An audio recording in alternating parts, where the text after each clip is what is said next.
नमस्कार दोस्तों, स्वागत है आपका हमारे इस चैनल में। दोस्तों आज हम आपको लेकर चलेंगे एक ऐसे सफर पर जो समय के परे है, जहाँ हम जानेंगे एक ऐसे व्यक्ति के बारे में जो इतिहास के सबसे महान व्यक्तियों में से एक है, लॉर्ड बुद्धा। लुम्बिनी के तारे भरे रात में उनकी जन्म से लेकर बोधि ट्री के नीचे उनकी ज्ञान प्राप्ति तक बुद्धा का विरासत करोड़ों लोगों के जीवन को छू चुका है और आज भी प्रेरणा दे रहा है। दोस्तों आज है बुद्ध पूर्णिमा और इस अवसर पर हम ये वीडियो यहाँ पर आपके लिए बना रहे हैं ताकि आपको कुछ चीजें यहाँ पर समझ में आए। इसी तरह से हम बुद्ध पूर्णिमा को सेलिब्रेट करेंगे। दोस्तों एक ऐसे महापुरुष के ज्ञान, करुणा और प्रकृति का उत्सव हमारे साथ बने रहिए और जानिए लॉर्ड बुद्धा के जीवन और उनकी अमर संदेश को। 2500 साल पहले लुम्बिनी के शांत बागों में एक राजकुमार का जन्म हुआ जो दुनिया को बदल देगा। राजा शुद्धोधन और रानी माया के घर जन्म सिद्धार्थ गौतम एक असाधारण बालक थे। दोस्तों उनकी पैदाइश को चमत्कारी संकेतों से निशांकित किया गया। फूल खिल उठे और एक तेजोमय रोशनी ने आकाश को भर दिया, एक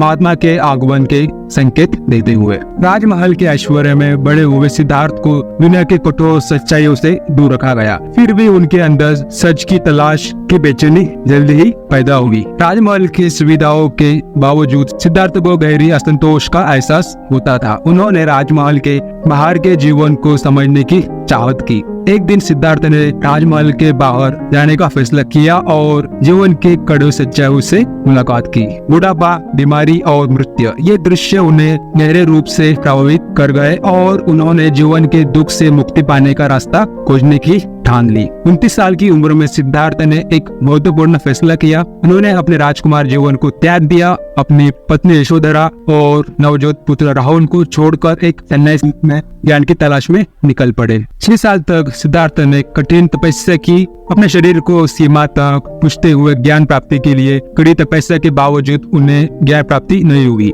ये समझकर कि ये कठिन साधना व्यर्थ है, उन्होंने इन प्रैक्टिस को त्याग दिया और मध्यम मार्ग को अपनाया, एक संतुलन और मध्यम का मार्ग। सत्य को पाने का दृढ़ संकल्प के साथ सिद्धार्थ बोध गया में बोधि वृक्ष के नीचे बैठ गए, प्रतिज्ञा करते हुए कि जब तक ज्ञान प्राप्ति नहीं होती तब तक नहीं उठेंगे। दिन रात में बदले और उन्होंने अंतर्द्वंद और विघ्नों का सामना किया, लेकिन उनका संकल्प अटूट रहा। वैशाख पूर्णिमा की रात को सिद्धार्थ के गहरे ध्यान का परिणाम एक प्रबोधन के रूप में आया। उन्होंने जन्म और मृत्यु के चक्र को पार करते हुए निर्वाणा प्राप्त की। सिद्धार्थ गौतम अब बुद्ध बन गए, एक प्रबुद्ध। उनकी ज्ञान प्राप्ति ने 4 आर्य सत्य और अष्टांगिक मार्ग को प्रकाशित किया, जो दुख का अंत और आत्मिक मुक्ति के लिए एक संपूर्ण मार्गदर्शक है। नवीन ज्ञान के साथ बुद्ध ने अपनी सूचना शरीर के साथ संस्था बनाई सारनाथ के मृगदव में। उन्होंने अपना प्रथम उपदेश दिया, धर्म चक्र परिवर्तन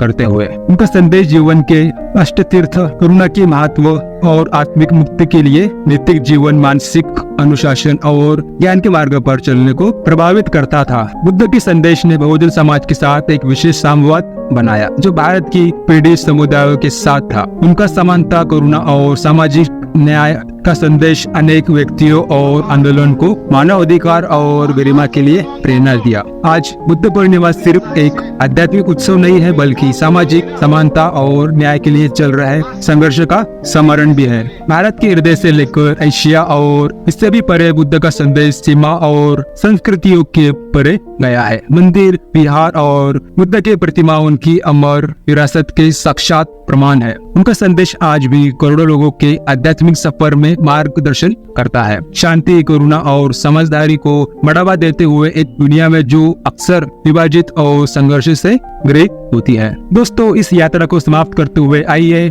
हम बुद्ध के प्राचीन ज्ञान और मनन करें, एक ऐसी दुनिया में जो लगातार बदल रही है। उनका करुणा, ध्यान और आत्मिक शांति का संदेश सदैव प्रमुख है। बुद्ध के संदेश का प्रकाश हमारे मार्ग को प्रकाशित करते रहे और हमें नैतिक और ज्ञान से जीवन जीने की प्रेरणा दे। दोस्तों ये थी हमारी कहानी बुद्ध पूर्णिमा और लॉर्ड बुद्ध के जीवन की। उनका संदेश आज भी उतना ही प्रभावित करता है जितना पहले करता था। बुद्ध ने हमें दिखाया है कि शांति, करुणा और ज्ञान का मार्ग हम सबके लिए संभव है। अगर आपको ये वीडियो पसंद आई हो तो कृपया लाइक करें, शेयर करें और हमारे चैनल को सब्सक्राइब करें ताकि आप और भी ऐसे रोचक और ज्ञानवर्धक वीडियोस देख सके। दोस्तों आज के इस युग में बुद्ध के संदेश की और भी जरूरत है। चलिए हम सब मिलकर उनके ज्ञान का प्रकाश फैलाए और अपने जीवन को और दूसरे के जीवन को बेहतर बनाए। तो आप सभी को बुद्ध पूर्णिमा की शुभकामनाएं। नमस्ते, नमो बुद्धाय।